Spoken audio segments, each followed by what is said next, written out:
오늘 우리에게 주시는 하나님의 귀한 말씀은 요한복음서 4장 15절에서 19절까지의 말씀입니다. 요한복음서 4장 5절에서 19절까지의 말씀. 제가 가진 신약의 성경으로 148페이지입니다. 신약 성경 148페이지 요한복음서 4장 15절에서 19절까지의 말씀입니다. 다 같이 한 목소리로 함께 봉독해 올려드립니다. 여자가 이르되 주여 그럼 물을 내게 주사 목마르지도 않고 또 여기 물 기르러 오지도 않게 하옵소서. 이르시되 가서 내 남편을 불러오라. 여자가 대답하여 이르되 나는 남편이 없나이다. 예수께서 이르시되 내가 남편이 없다 하는 말이 옳도다. 너에게는 남편 5이 있었고 지금 있는 자도 내 남편이 아니니 내 말이 참되도다. 여자가 이르되 주여 내가 보니 선지자로소이다. 아멘. 할렐루야. 할렐루야. 아멘. 오늘도 하나님의 예비하신 귀한 은혜가 있는 줄 믿습니다. 귀한 시간 하나님의 은혜로 새롭게 되시고 하나님의 귀한 말씀 가운데 힘을 얻고 변화받는 귀한 시간 되실 간절히 축원합니다. 우리 다 같이 믿음으로 선포하겠습니다. 다 잘 되고 있습니다. 하나님이 하십니다. 시작. 다 잘 되고 있습니다. 하나님이 하십니다. 아멘. 다시 한번 믿음으로 선포하겠는데요. 앞에 비전을 보시고 함께 우리 고백해 보겠습니다. 하나님의 방법은 우리와 다릅니다. 죄의 해결만이 진정한 치유의 첫걸음입니다. 시작. 하나님의 방법은 우리와 다릅니다. 죄의 해결만이 진정한 치유의 첫걸음입니다. 아멘. 아멘. 오늘도 우리에게 풍성한 은혜를 내려주사 진정한 치유와 회복의 역사를 이루실 주님을 기대합니다. 오늘은 귀한 시간 귀한 말씀을 통하여서 내 남편을 불러오라, 내 남편을 불러오라 라는 제목으로 하나님의 귀한 말씀을 함께 나누고자 합니다. 구약의 역사상 가장 위대한 하나님의 사람인 모세와 여호수아가 하나님께로부터 처음 들었던 말씀은 바로 내 발에서 신을 벗으라, 내 발에서 신을 벗으라 하는 명령이었습니다. 이는 출애굽기서 3장 4절에서 5절과 여호수아서 5장 15절 말씀을 통하여서 우리에게 증거가 되는데요. 우리 함께 다 같이 출애굽기서 3장 4절에서 5절과 여호수아서 5장 15절을 봉독해 보겠습니다. 함께 읽겠습니다. 시작. 여호와께서 그가 보려고 돌이켜 오는 것을 보신지라. 하나님이 떨기나무 가운데서 그를 불러 이르시되 모세야 모세야 하시매 그가 이르되 내가 여기 있나이다. 하나님이 이르시되 이리로 가까이 오지 말라. 내가 선 곳은 거룩한 땅이니 내 발에서 신을 벗으라. 아멘. 여호수아서 5장 15절입니다. 시작. 여호와의 군대 대장이 여호수아에게 이르되 내 발에서 신을 벗으라. 내가 선 곳은 거룩하니라 하니 여호수아가 그대로 행하니라. 아멘. 실상 모세라는 사람은요, 하나님께서 친히 말씀하신 대로 이전에도 없었고 이후에도 없었던 하나님의 사람, 선지자였습니다. 더 나아가 이 여호수아는 모세와 아론의 뒤를 이어서 하나님의 백성이 이스라엘 공동체를 이끌었던 하나님의 거룩한 리더십이었는데요. 이토록 중요한 인물들에게 주님이 가장 먼저 하신 말씀은 바로 내 발에서 신을 벗으라 라고 말씀하신 것이었습니다. 도대체 왜 주님은 이들에게 신을 벗으라고 말씀하셨던 것일까요? 실상 이것을 바르게 이해하기 위해서는 당시 문화 사회적 배경을 우리가 자세하게 고찰할 필요가 있는데요. 오늘날에야 사실 신 혹은 신발이라는 것이 일반적으로 제작도 되고 보급도 되는 것이지만 우리가 고대로 거슬러 올라가 보면 신 혹은 신발이라는 것은 매우 귀하고 또한 중요한 생필품이었습니다. 그래서 당시 이 신발을 통해서 신분을 확인할 수도 있었어요. 대부분의 서민들과 평민들은 신발 같지도 않은 신을 신고 살았고요. 고귀한 신분의 귀족이나 왕족들은 발을 충분히 보호해 줄 수 있는 화려한 치장을 한 신발을 신곤 했습니다. 그래서 특별히 성경에 따르면 우리는 이 신발에 대한 각각의 단어를 통해서 그 신분을 또한 확인할 수도 있는데요. 예를 들면 마태복음 10장에서 전해지는 신발인 헬라어 휘포데아는 소위 귀족들이 신는 신발을 의미합니다.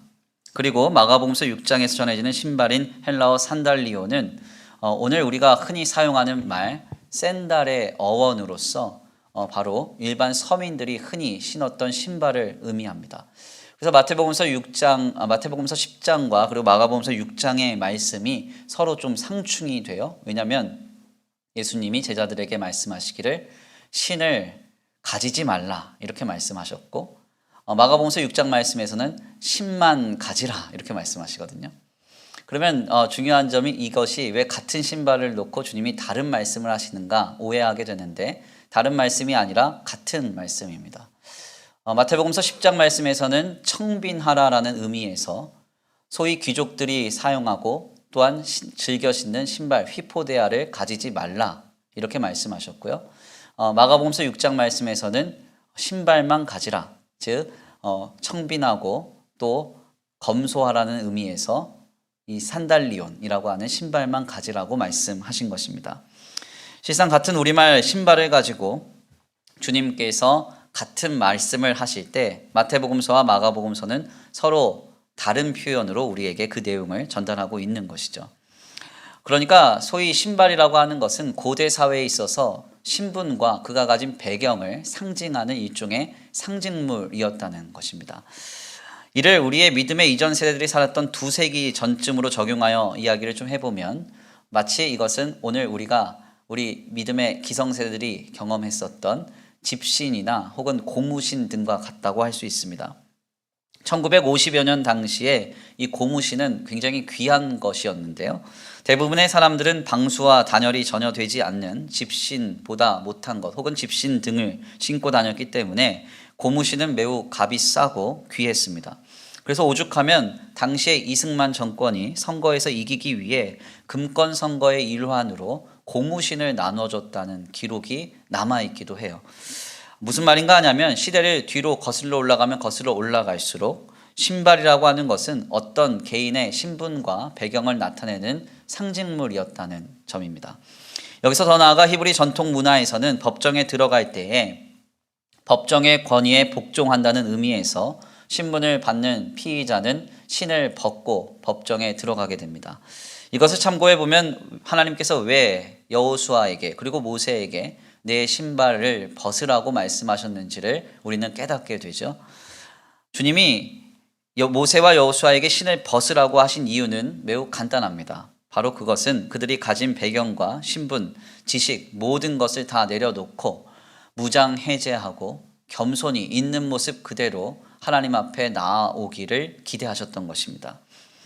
사실 모세의 경우에는 신분이나 소유라는 것이 딱히 없었습니다. 그는 본래 애굽 왕 바로의 딸의 양자로서 이 하루아침에 살인자의 신분으로 도망하여서 무려 40년 동안 장인 이드로의 양을 치고 대릴 사위로 살았던 사람이에요. 아무것도 가진 것이 없었고 살인자라는 신분도 있었습니다. 그런데 그럼에도 불구하고 주님은 이런 모세에게 신을 벗고 나아오라 이렇게 말씀하시죠. 무슨 의미입니까? 지난날 자신의 신분과 지금 자신이 가지고 있는 상황과 조건, 과거 모든 배경을 다 내려놓고 겸손히 주님 앞에 죄인인 모습 그대로 나아올 것을 주님이 요청하셨던 것입니다. 이는 여호수아 역시도 마찬가지입니다. 여호수아는 출애굽 40년의 광야 생활 속에서 하나님과 모세에게 가장 인정받았던 사람입니다. 그래서 오죽하면 하나님은 광야의 1세대 사람 중에 갈렙과 여호수아만을 약속의 땅 가나안에 들어가게 하셨죠. 그런데 그에게 주님은 신을 벗으라 하십니다. 어떤 특별한 배경이나 특별한 신분이 있어서 그러했는가? 그것이 아니라 그가 가졌던 모든 배경과 모든 과거와 모든 지식과 그가 가지고 있는 모든 신분 다 내려놓고 무장해제하고 겸손히 하나님께 나아오라고 주님 말씀하셨던 것입니다. 하나님 앞에 선 인간은 그러므로 아무것도 감추거나 가린 채로 나아가서는 안 되겠습니다. 포장하거나 치장하여 갖춘 채로 주님께 나아가서도 안 됩니다. 있는 모습 그대로 겸손히 주님 앞에 나아가야 하는 줄 믿습니다. 창조주 되신 주님 앞에 피조물인 우리는 피조물답게 나아가야 한다는 것이죠. 전지하시고 전능하신 주님 앞에 우리가 아무리 감추고 숨겨도 감춰지지 않고 숨겨지지 않습니다. 치장하고 포장해도 주님은 우리의 있는 모습 그대로를 보시죠. 아멘입니까? 그렇기 때문에 우리는 꾸밈이 없이 숨김이 없이 진실하고도 겸손한 모습으로 주님 앞에 겸비하여 나아가야 되는 것입니다. 주님은 바로 이 모습을 가장 기뻐하시고 귀하게 여기십니다. 그래서 누가복음서 15장 말씀에 탕자의 비유를 보면요, 아버지께 죄를 범한 탕자가 아버지께 돌아오는 그 모습이 어떠합니까? 누가복음서 15장 18절에서 19절 말씀 보니까요, 이렇게 그 태도가 전해져요. 제가 한번 읽어드리겠습니다. 내가 일어나 아버지께 가서 이르기를 아버지, 내가 하늘과 아버지께 죄를 지었사오니 지금부터는 아버지의 아들이라 일컬음을 감당하지 못하겠나이다. 나를 품꾼의 하나로 보소서 하리라 하고. 아멘입니까? 내가 아버지와 하늘께 죄를 지었다. 죄인인 모습 그대로, 그 비참한 상태 그대로 종이라도 줬사오니 나를 받아 주옵소서 하면서 겸손히 나아갔다는 것입니다. 이렇게 나아간 탕자를 그 아버지는 끌어안고 기뻐하고 기뻐했다 그랬습니다. 아멘입니까? 낮아지고 낮아져서 마치 종처럼, 마치 죄인처럼 아버지를 찾아온 그 아들을 주님은 긍휼히 여기시고 기뻐하신다고 말씀하고 계신 것입니다. 이것이 바로 우리 하나님의 마음입니다. 우리 주님은 우리가 이와 같이 하나님께로 나아오기를 기대하고 계세요. 꾸미지 말고, 감추지 말고, 가리지 말고, 포장하지 말고 내 모습 그대로 나를 받아 주옵소서. 주님 앞에 나아가야 되는 줄 믿습니다. 문제는 실상 죄에 빠진 인간은 이와 같이 하지 못한다는 점입니다. 태초에 원죄의 죄를 저지른 인간이 선악과를 먹은 죄를 짓자마자 하나님 앞에 보인 태도가 어떠했습니까? 하나님이 이렇게 아담을 찾으세요. 아담아, 내가 어디에 있느냐? 하나님이 아담을 찾으셨을 때 그가 이렇게 대답했습니다. 내가 벗었으므로 숨었나이다. 내가 벗었으므로 숨었나이다. 아담은 자신을 찾는 주님 앞에 자신을 감추어 버렸습니다. 이것은 죄인의 본성적인 모습이죠. 그래서 우리의 주변에 일어나는 죄된 현장을 보면 죄인들은 다 죄를 숨어서 짓습니다. 대놓고 짓는 죄를 범하는 사람은 없어요. 또한 죄가 드러나면 어떻게 합니까? 그것을 감추려고 하고 가리려고 하고 자신을 어떻게든지 포장하고 치장한 채로 사람들 앞에 나아갑니다. 왜 그런가? 이것이 바로 죄인된 우리의 모습이기 때문에 그렇습니다. 죄인된 우리의 모습의 본성적인 모습이에요. 이는 태초에 원죄를 저지른 아담 역시도 마찬가지였습니다. 죄를 지은 아담은 하나님께서 결국 어린 양의 가죽옷으로 그를 가려주시고 나서야 하나님을 대면합니다. 가죽옷으로 자신을 한껏 꾸미고 나서야 하나님 앞에 나아가게 된 것입니다. 이것이 바로 죄에 빠진 아담의 모습이었고 이는 곧 죄인된 우리 자신의 모습과 같습니다. 물론 사람들 앞에서야 자신의 죄가 드러난다고 하는 것이 부끄럽고 좀 찔려서 얼마든지 가리거나 자신을 포장하려고 하는 것까지 우리가 뭐라고 비난하기는 어려울 것입니다. 그런데 문제는 우리가 하나님 앞에서조차 가리려고 하고 포장하려고 하고 또한 숨기려고 한다는 거예요. 여기에 매우 큰 문제가 있습니다. 하나님께 우리가 기도합니다. 기도하면 어떻게 기도해야 돼요? 마음이 아프고 어려우면 하나님, 내 마음이 어렵습니다. 아픕니다. 나 좀 살려주옵소서 이렇게 기도해야 되는데 어디서 들으신 것은 많아가지고 주님 이렇게 아프지만 괜찮습니다. 다 선으로 이루어질 줄 믿습니다. 주님 하시면 다 잘 됩니다. 이러면 안 된다는 거죠. 여전히 내 안에 해결되어야 될 죄의 모습이 있는데 그 죄인의 모습 그대로 하나님께 나아가는 게 아니라 마치 의인인 것처럼 의기양양하게 주님 앞에 나아간다는 거예요. 굉장히 이것은 큰 문제라고 할 수 있습니다. 결국 로마 가톨릭 교회는 판공성사표라는 것을 만들어서요, 1년에 2번 강제로 고해성사를 하게 만듭니다. 결코 어디에도 누설되지 않는 비밀의 공간을 만들어 놓고 거기에 1년에 2번 아무도 모르는 죄를 고백하라는 거예요. 그래서 그 판공성사표를 2번 채워야, 고해성사를 2번 채워야 성만찬에 참여할 수 있게, 그리고 견진에 참여할 수 있게 만듭니다. 이것이 얼마나 황당한 일입니까? 하나님은 이와 같은 모습을 기뻐하지 않으십니다. 이것은 하나님의 뜻이 아니에요. 하나님은 하나님의 택한 백성들이 자발적이고도 능동적인 모습으로 감추거나 치장하지 않고 모든 것을 다 내려놓고 무장해제하여 겸손히 하나님께 나아오기를 기대하고 계십니다. 그리고 그것을 기뻐하고 계세요. 아멘입니까? 히브리서 4장 13절의 후반절 말씀입니다. 제가 한번 읽어드리겠습니다. 우리의 결산을 받으실 이의 눈앞에 만물이 벌거벗은 것 같이 드러나느니라. 만물이 벌거벗은 것 같이 드러나느니라. 히브리서 기자는 마지막 때에 결국 우리 모두가 그리고 모든 만물이 하나님 앞에서 벌거벗은 것 같이 드러나게 될 것이라고 말씀합니다. 즉 우리 주님은 하나님 앞에선 모든 피조물들이 신을 벗고 자신에게 나아오기를 기대하시며 기뻐하신다는 사실이에요. 바로 이러한 관점에서 오늘 본문의 말씀은 우리에게 매우 큰 신앙의 인사이트를 줍니다. 지난 주일에 우리가 함께 나눈 바와 같이 우리 주님은 아무리 채워도 갈급함이 해결되지 않는 이 사마리아 여인을 만나시기 위하여 너무 피곤하고 고단함을 무릅쓰고 걷고 또 걸으셔서 제6시에 수가성 우물가에 앉으셨습니다. 그리고 이 여인을 만나 내가 주는 물을 마시면 영원히 목마르지 않을 것이라고 말씀을 선포하셨어요. 이는 실상 크고 화려하며 쾌락적인 가치들로 우리를 채우고 또 채워도 갈급함을 해결할 수 없는 오늘 우리에게 주시는 말씀과 같았습니다. 우리가 어떻게 만족함을 얻을 수 있습니까? 우리가 어떻게 하나님 안에서 우리 안에 해결되지 않는 갈급함을 해결할 수 있습니까? 예수님 외에는 해답이 없다는 거예요. 아멘. 제가 어제도 가깝게 지내는 이제 목회자와 잠깐 이제 통화를 하는데 그런 얘기를 하는 거죠. 그 이제 목회자 이제 가족이 너무 갈급해 한다는 거예요. 맨날 부족하다. 근데 가만 제가 물어봤어요. 집이 없냐고. 집이 있대요. 차가 없냐고. 차가 있대요. 못 먹냐고. 먹는데요. 근데 부족할 게 있나 보네요. 표정들을 보니 부족할 게 없지 않아요? 예. 직장도 있고 생업도 있고. 그런데 왜 부족함을 느끼느냐 했더니 자기보다 더 잘 버는 사람, 더 평안한 사람, 더 많은 걸 소유한 사람 보면서 그냥 부족하다고 여기고 계속 나는 뭔가 모자라다고 느낀다는 거죠. 현대인들의 이 갈급함을 해결할 수 있는 오직 유일한 비결은 신앙밖에 없습니다. 주님으로부터 오는 목마르지 않게 하는 영원히 우리의 목마름을 해결하시는 그 생명의 생수의 은혜를 힘입어야 우리는 만족할 수 있고 감사할 수 있고 기뻐할 수 있다는 거예요. 오늘 본문 말씀에 따르면 그런데 오늘 이 여인에게 영원히 목마르지 않는 물에 대하여 선포하신 예수님이 느닷없이 내 남편을 불러오라고 말씀합니다.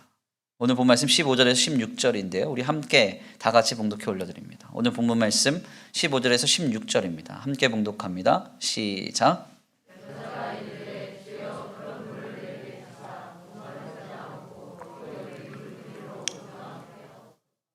이르시되 가서 내 남편을 불러오라. 아멘. 오늘 본문 말씀에 따르면 영원히 목마르지 않는 물에 대하여 선포하신 예수님의 말씀에 사마리아 여인은 순종하는 마음으로 주여 그런 물을 내게 주옵소서 이렇게 고백했습니다. 이 놀라운 고백을 듣고 우리 주님은 그래 내가 생수의 은혜를 내게 주리라 하시면 얼마나 좋아요?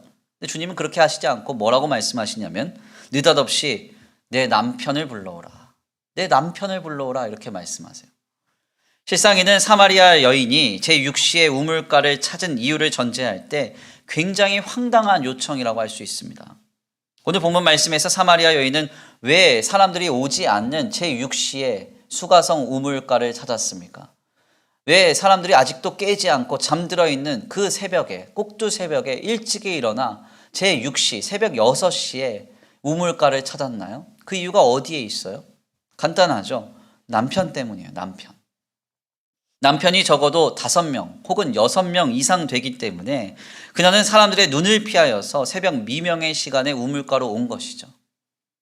즉 이 여인에게는 누군가가 남편의 니은자만 꺼내도 마음이 심히 찔려서 위축될 수밖에 없는 상황이었습니다.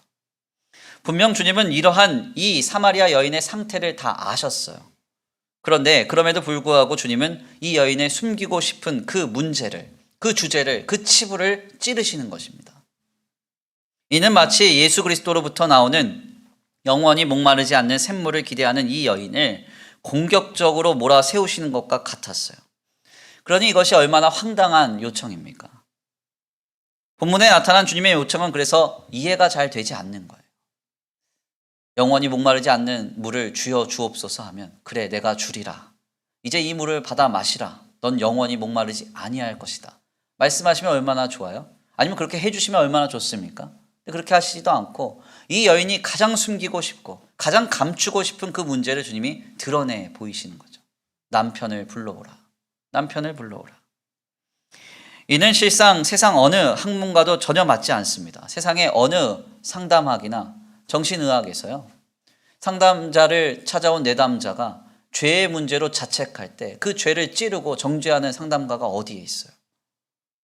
어떤 이가 부정을 저질러서 늘 숨어 사는데 어느 상담가에게 도움을 요청했더니 그 상담가가 부정을 확 드러내요.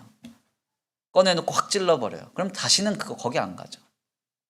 정신과 의사가 죄책감에 시달리는 내담자를 향해서 누가 그 죄를 먼저 정죄하고 지적하겠습니까? 어디에도 하지 않는 일입니다. 그래서 소위 상담학에서 가장 전제하는 중요한 것이 라포 형성이죠. 동질감 형성. 그래서 상담자와 내담자 사이에 신뢰관계가 형성될 때까지 어떤 문제도 거론하지 않아요. 아주 공을 많이 쓴 뒤에야 상담과 치료의 과정이 진행이 됩니다. 그런데 우리 주님은 이런 것도 없으십니다. 어떻게 하세요? 바로 죄를 지적하세요. 내 남편을 불러오라. 내 남편을 불러오라. 이 여인이 대답하죠. 나는 남편이 없습니다. 그래, 네가 지금 있는 그 남자도 네 남편이 아니고 너 남편 5이나 뒀었잖아. 여인이 숨기고 싶고 가리고 싶었던 그 문제를 꺼내버리시는 겁니다. 그냥 다이렉트로 그 여인의 죄를 찔러버리시는 거예요. 대체 왜 예수님은 이와 같이 하셨던 것일까요?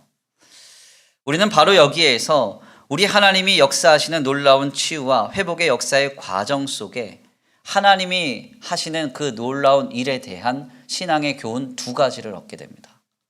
무엇을 깨닫게 됩니까? 먼저 첫 번째로는 하나님이 하시는 일은 인간의 방법과 다르다는 거예요. 아멘입니까? 하나님이 하시는 일은 인간의 방법과 다르다. 우리가 우리의 인생을 살아가는 방법과 방식을 보십시오. 어떤 치유와 어떤 회복과 어떤 역사를 도모하면서 우리는 이것을 먼저 이루기 위한 충분한 배경을 만들고 이 배경이 충분히 전제될 때 치유와 회복과 역사가 임한다고 생각합니다. 그래서 어떤 상황 속에서 하나님의 치유가 임해야 된다라고 생각하면 그 배경을 봐요. 그 전제된 상태를 봐요. 거기에서 선한 것을 발견하고 선한 것이 발견될 때 하나님이 일하실 수 있구나라고 생각하죠. 그러나 우리 주님은 어떠하십니까? 우리 주님은 다만 주님이 원하시는 순간에 다만 주님의 주권대로 주님의 방법대로 일하시는 주님이십니다. 아멘입니까? 그래서 때때로 우리는 이러한 주님의 역사에 대하여서 당혹스러워하거나 불편함을 느낄 수도 있어요. 마치 우리를 배려하시지 않는 것 같은 느낌을 받을 때도 있습니다. 그러나 하나님은 하나님의 방법대로 일하시죠. 아멘. 맥스 루케이도 목사님이요, 그의 책 돌아서라라는 책에서 이런 내용을 남겼습니다. 제가 한번 읽어드리겠습니다. 상식에 어긋나는 일이다. 이전의 경험들과 상반된다. 당신의 느낌과 훈련과 안전에 대한 필요를 고려하시지 않는 듯하다. 당신을 바보처럼 혹은 실패자처럼 보이게 한다. 그러나 그것이 하나님께서 가장 소중히 여기시는 종들을 위한 그분의 계획이다. 아멘입니까? 너무 놀라운 이야기 아니에요? 상식에 어긋나고 이전의 경험들과 상반되고 내 안전을 전혀 고려하지 않는 듯해서 내가 바보가 된 것 같고 실패자가 된 것 같은데 그러한 상황 속에서 일하시는 것이 하나님의 섭리이고 하나님의 계획이라는 거예요. 이는 참으로 중요한 이야기입니다. 하나님께서 일하실 때에 때때로 우리를 전혀 배려하시지 않는 모습을 보일 때가 있습니다. 종종 우리가 보기에 아무 선한 것이 없어서 마치 우리가 실패자처럼 바보처럼 보이게 될 수도 있습니다. 그래서 이러한 하나님의 역사와 섭리에 참여하는 인간은 매우 당혹감을 느끼기도 해요. 이는 오늘 본문 말씀의 사마리아 여인에게도 역시 마찬가지였습니다. 만약 이 여인을 알거나 이 여인과 긴밀한 관계에 있는 사람이라면 남편의 니은자도 꺼내지 않았을 거예요. 혹은 남편이라는 주제가 이야기 속에 나왔을 때에 이것을 어떻게든 돌리고 돌려서 말하거나 혹은 은유적으로 이렇게 표현했을 것입니다. 그런데 우리 예수님은 전혀 그렇게 하시지 않습니다. 뭐라고 말씀하십니까? 그냥 분명하게 말씀하세요. 내 남편을 데리고 오라. 내 남편을 데리고 오라. 왜 이렇게 하셨습니까? 이 여인이 변화를 받을 수 있는 기회가 이때밖에 없었기 때문에 그래요. 지금 우리 예수님은 갈릴리로 이동하고 계십니다. 이 여인이 예수님을 만날 기회는 지금 이때밖에 없습니다. 그러니 뭐 라포 형성이니 이 여인을 어르고 달래고 그의 사정을 돌보고 상황을 파악하는 과정은 중요한 게 아니에요. 다급하고 긴박한 것이죠. 그래서 우리 예수님은 매우 분명하게 말씀하십니다. 내 남편을 데리고 오라. 내 남편을 불러오라.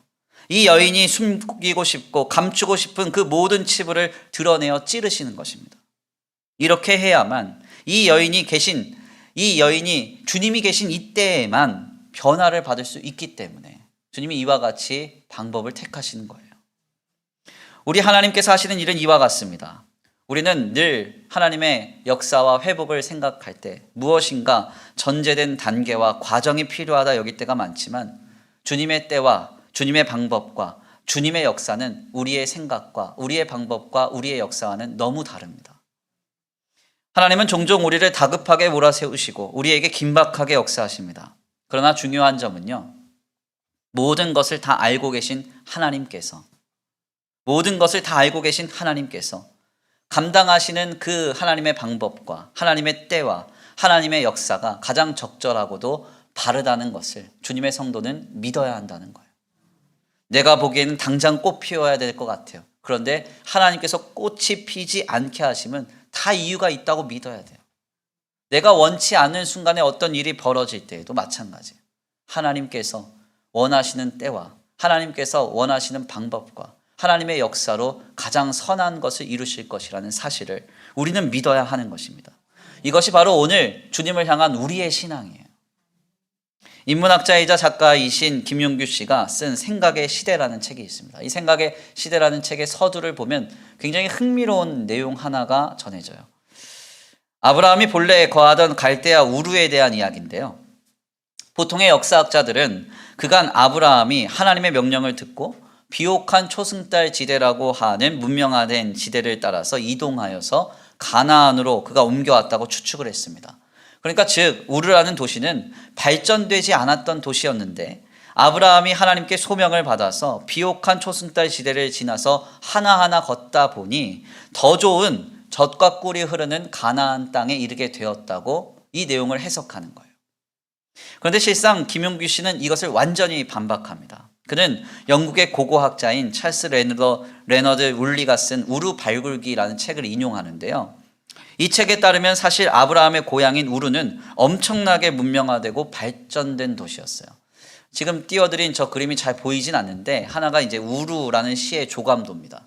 그리고 하나는 이제 우르라는 시에 남겨진 유적인데 저기 있는 조감도를 보면 거의 오늘날 신도시급이에요. 신도시급. 얼마나 발전이 됐는지 몰라요. 수학적인 개념도 극도로 발전했을 뿐만 아니라 도시 문명도 굉장히 발달된 형태였습니다. 하물며 우리가 흔히 잘 알고 있는 가장 오래된 법전이라고 알고 있는 함무라비 법전보다 훨씬 더 앞선 법전이 발견된 도시가 우르라는 도시예요. 무슨 말인가 하냐면 가장 그 당시에 화려하고 크고 문명화된 도시에서 하나님은 떠나라고 아브라함에게 명령하신 거예요.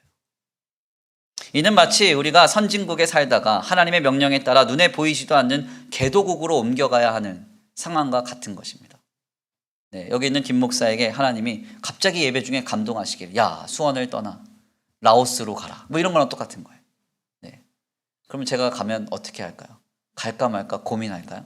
말씀에 순종하여 갈까요? 네. 저는 고민할 것 같은데 놀랍게도 아브라함은 이 말씀을 들은 즉시 떠납니다.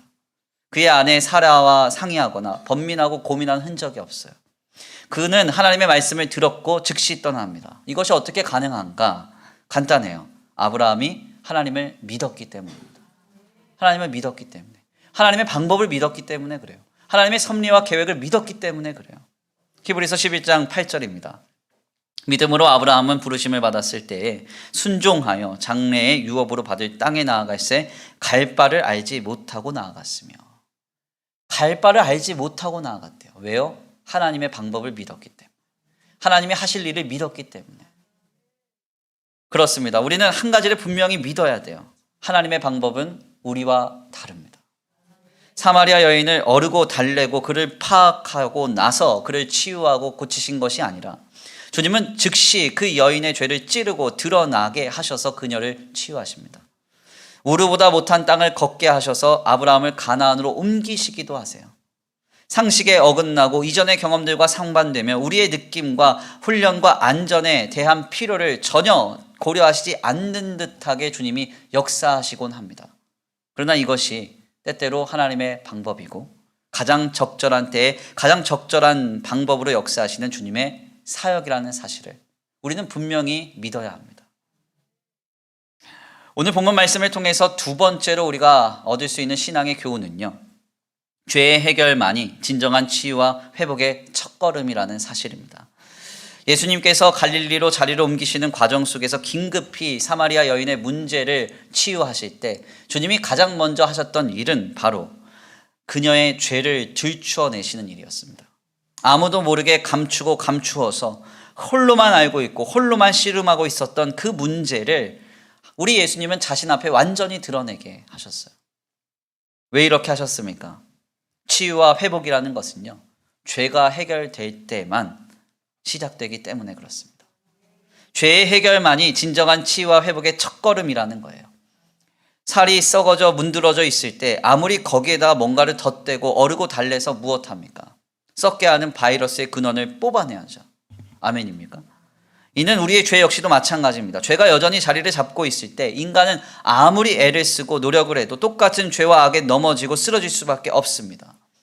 죄인됨으로 인하여서 나를 감추고 가리고 포장하고 치장하면서 살아갈 수는 있으나 그 안에서 썩어져가는 죄의 열매를 늘 지고 살아갈 수밖에 없는 거예요. 그렇다면 어떻게 해야 됩니까? 우리가 죄를 해결받아야 돼요. 우리 하나님은 바로 이 죄를 해결해 주시기 위하여서 자기 아들 독생자 예수 그리스도를 우리에게 내어주셨습니다. 하나님과 동일한 본질이신 예수님이 하나님의 택한 백성들을 위하여 돌아가심으로 죄값은 치러졌고요. 이로 인하여서 주의 택한 백성들은 죄에서 자유를 얻게 된 거예요. 그러므로 우리의 치유와 회복의 첫걸음은 이미 시작된 것과 같습니다. 어떻게 해야 됩니까? 주의 성도들이 매일매일의 삶 속에서 예수 그리스도의 보혈을 붙들고 주님 앞에 회개하면서 살아가야 한다는 거죠.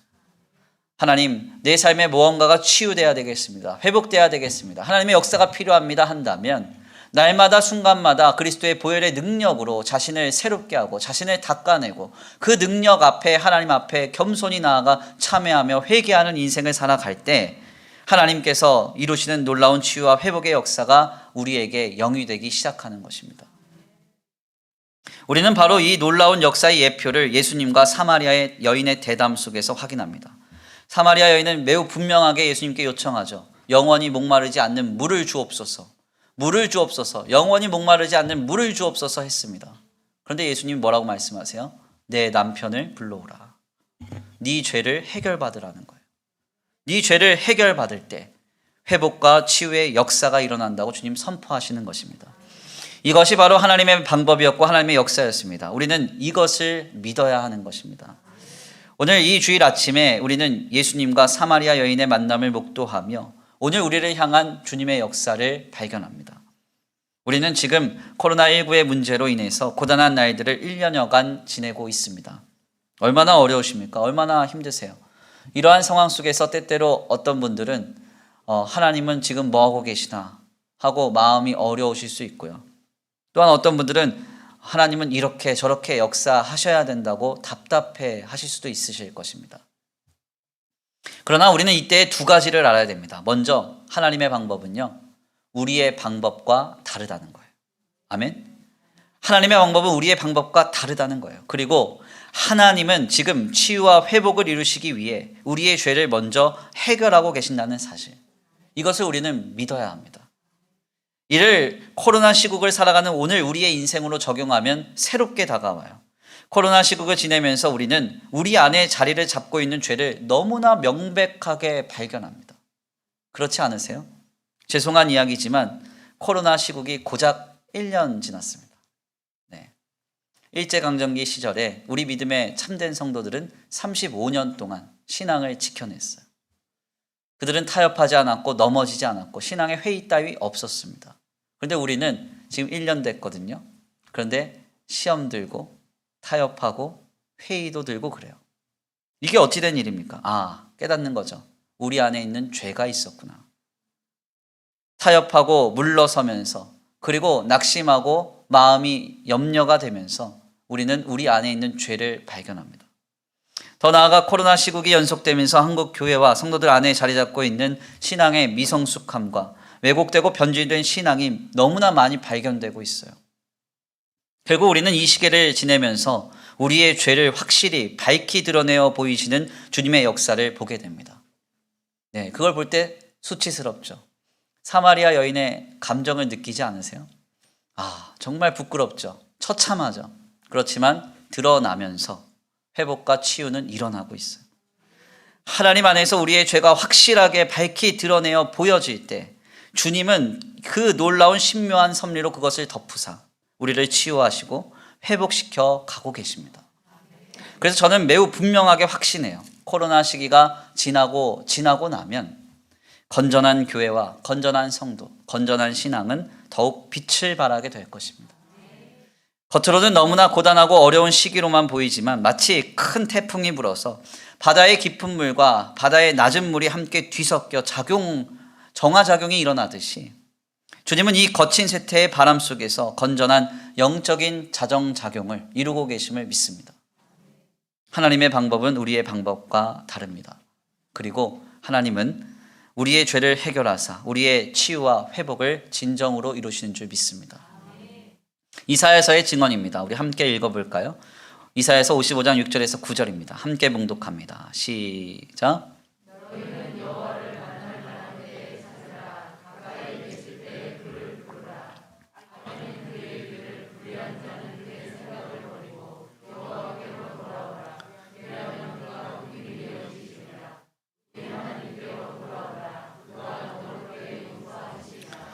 이는 내 생각이 너희 생각과 다르며 내 길은 너희의 길과 다름이니라.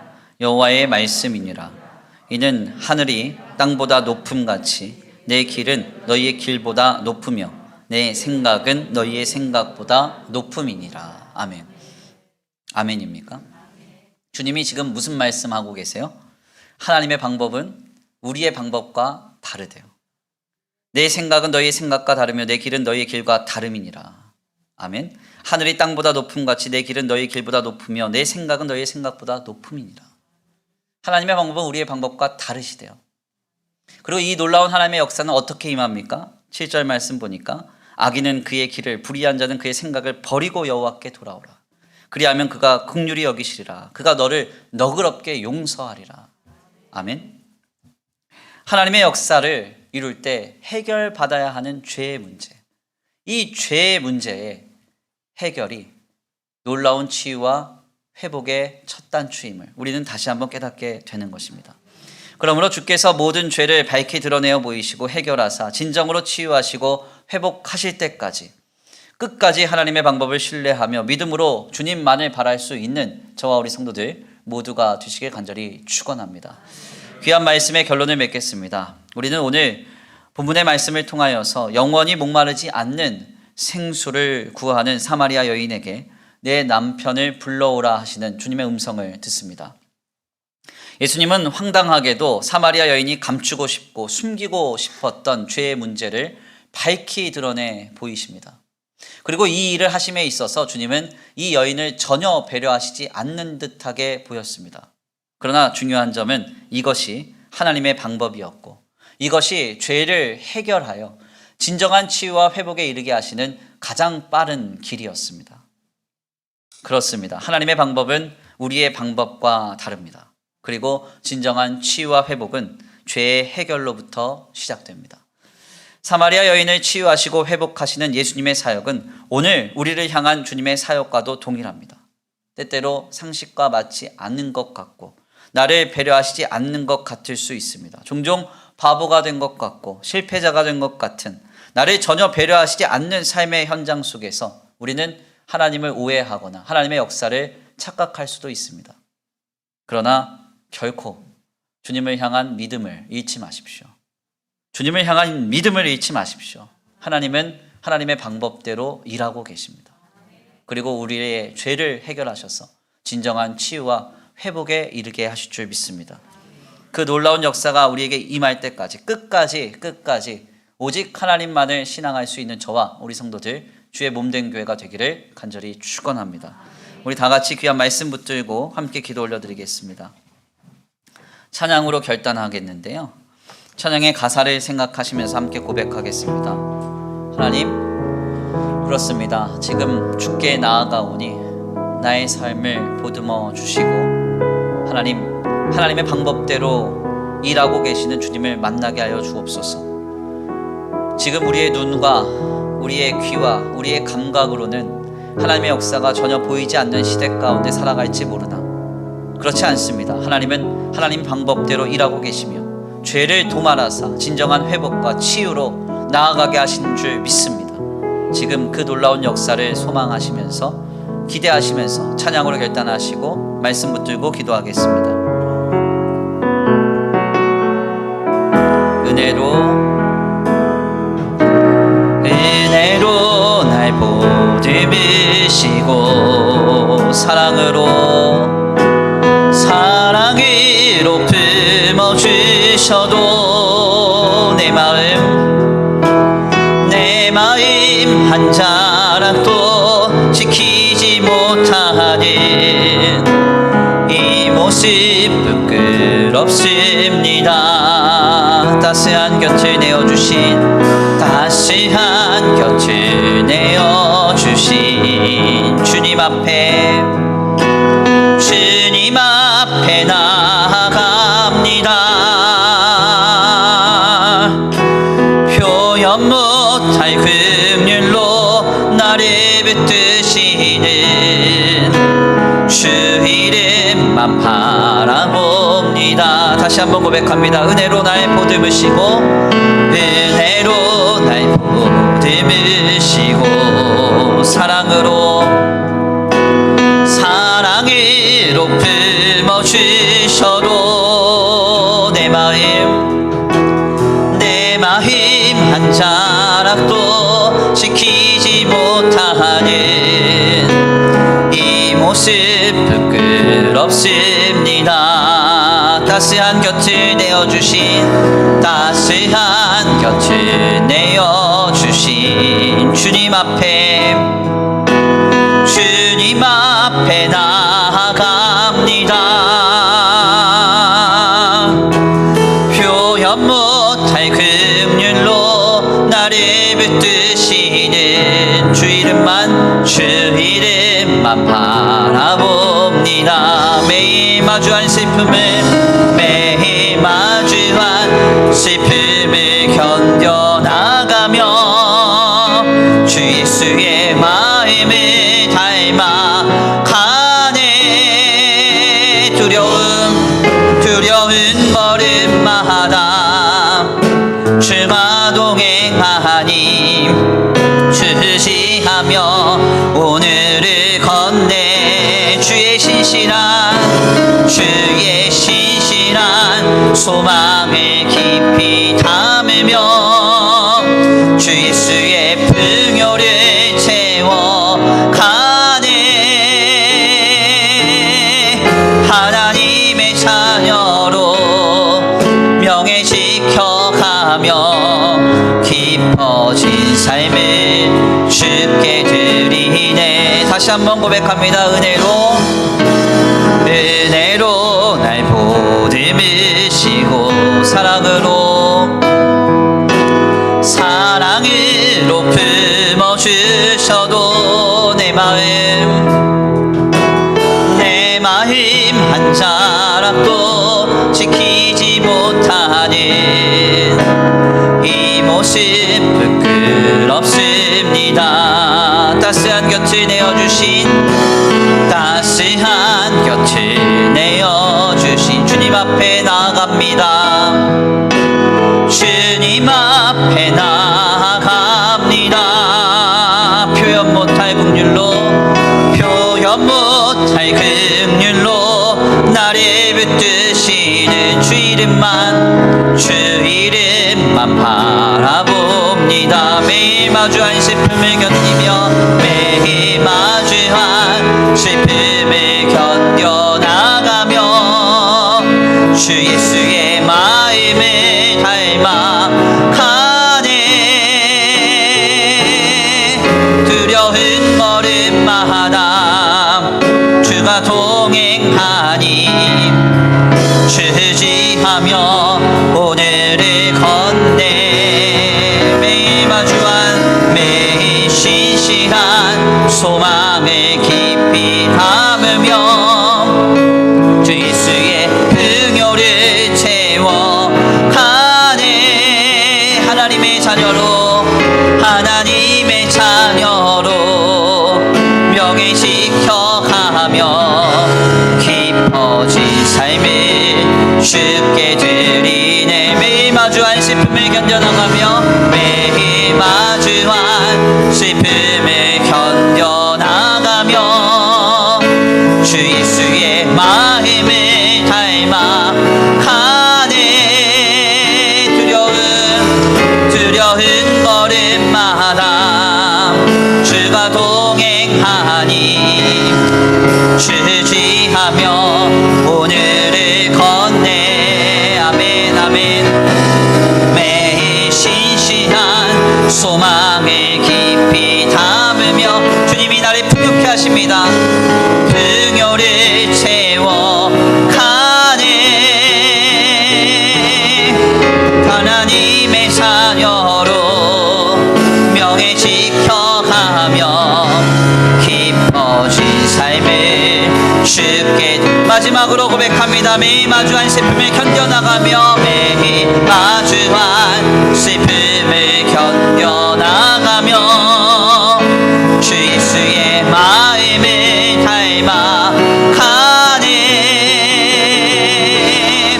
두려운 걸음마다 주가 동행하니 주지하며 오늘을 걷네. 아멘.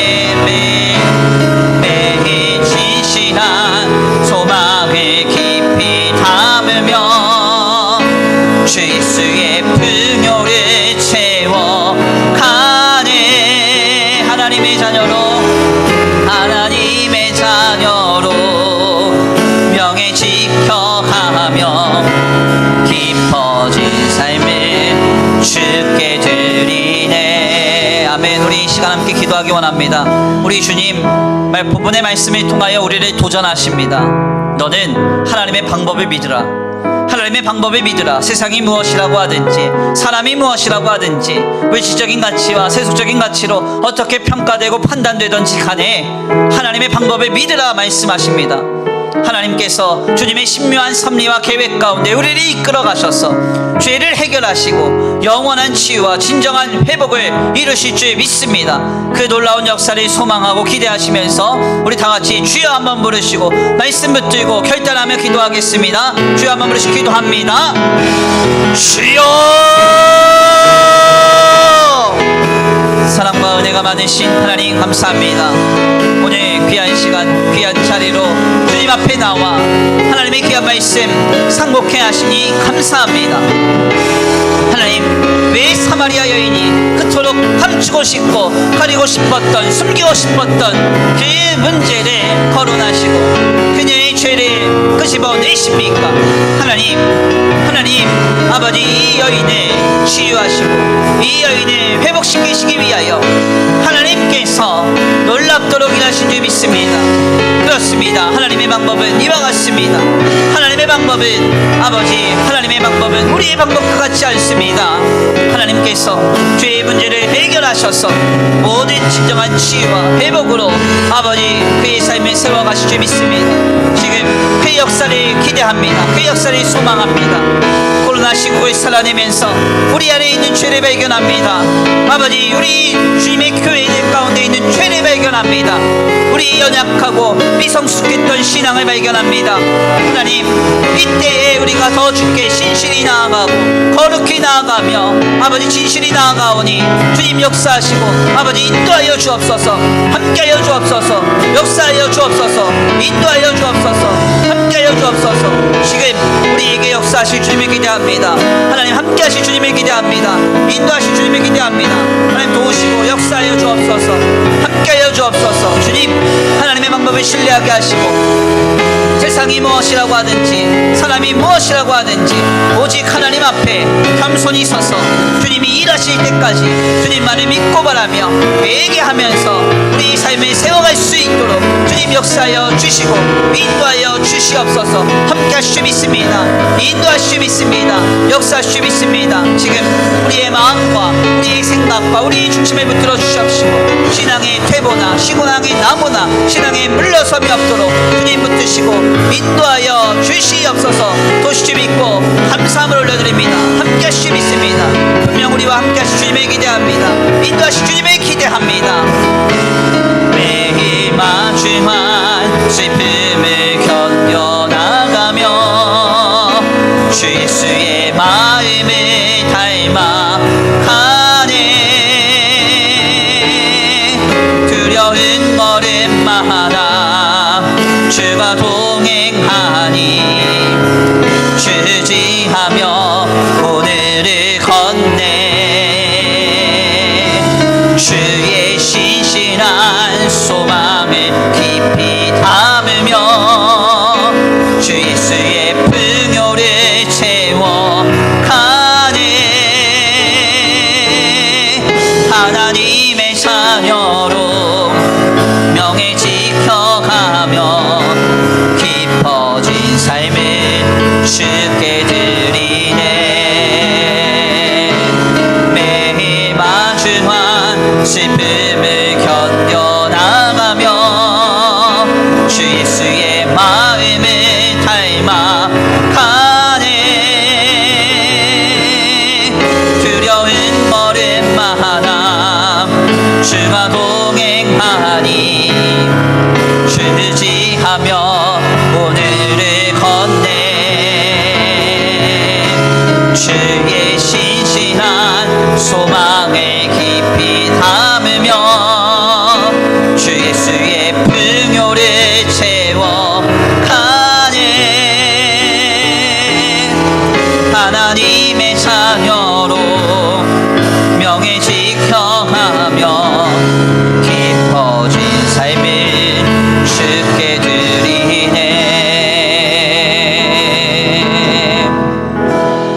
아멘. 하나님 감사합니다. 오늘 귀한 시간 귀한 자리로 주님 앞에 나와 하나님의 말씀 깊이 상고케 하시니 감사합니다. 남편이 5 이상 있었던 이 사마리아 여인에게 주님은 가장 숨기고 싶은 주제 그 치부를 드러내어 그를 회복시키시고 그를 치유하십니다. 하나님, 이것이 하나님의 방법이었고 하나님의 역사였습니다. 우리는 때때로 세상의 방법을 따라 사마리아 여인을 어르고 달래고 설득하여서 죄의 길에서 그를 돌이켜야 한다고 말할지 모르나 우리 예수님은 긴박하고도 절박한 심정으로 즉시 말씀하시며 이르시되 내 남편을 불러오라 하셨습니다. 주님, 이 놀라운 하나님의 방법이 결국 이 사마리아 여인을 진정으로 회복시키시는 놀라운 하나님의 역사의 지름길인 줄 믿사오니 오늘 우리가 우리의 인생을 살아내면서 이 하나님의 방법을 늘 신뢰하고 주님의 방법에 믿음으로 반응할 수 있는 우리의 신앙이 되도록 주님 역사하여 주시옵소서. 때때로 우리의 주변을 돌아보건대 선한 것이 하나도 없고 소망할 만한 것이 하나도 없는 우리의 삶의 형편과 조건들을 목도하게 됩니다. 이럴 때 우리의 믿음이 퇴보하거나 실망하거나 신앙의 회의가 찾아오지 않도록 주님 우리의 마음과 생각을 지켜보아여 주시옵시고 살아계신 하나님께서 우리가 감히 판단할 수 없는 하늘보다 더 높은 그 하나님의 방법으로 일하고 계심을 믿고 바라면서 주님의 역사가 결실할 때까지 끝까지 신앙할 수 있도록 주님 붙들어 역사하여 주시옵소서.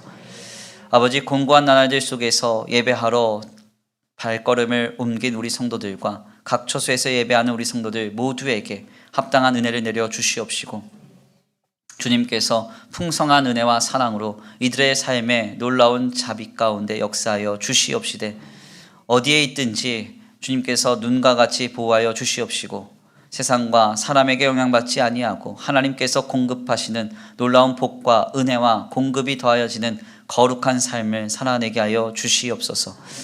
특별히 원하옵기는 주님 앞에 귀한 예물 올려드립니다. 이 예물이 쓰여지는 곳곳마다 영혼과 생명이 살아나게 하시고 하나님의 나라와 주님의 복음을 위하여 가장 먼저 쓰임받는 거룩한 예물이 되게 하여 주시옵시되, 특별히 원하옵기는 드려진 손길 위에 복의 복을 더하셔서 하나님 이삭이 흉년 속에서도 하나님의 말씀을 듣고 그 아래에 머물러 하나님 안에서 순종하였더니 100배의 결실을 얻었던 그 놀라운 복과 은혜가 이들의 가정과 생활 위에 공급될 수 있도록 역사하여 주시옵소서.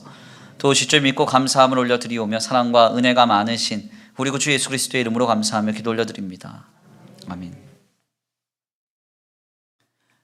이제는 우리 주 예수 그리스도의 은혜와 성부 하나님의 극진하신 사랑하심과 성령 하나님의 내주 교통하심이 하나님의 방법을 끝까지 신뢰하며 죄를 날마다 해결함으로 진정한 치유와 진정한 회복의 역사에 참여하기로 결단하는 모든 성도들 머리 위에 이제로부터 영원토록 함께 있을지어다. 아멘.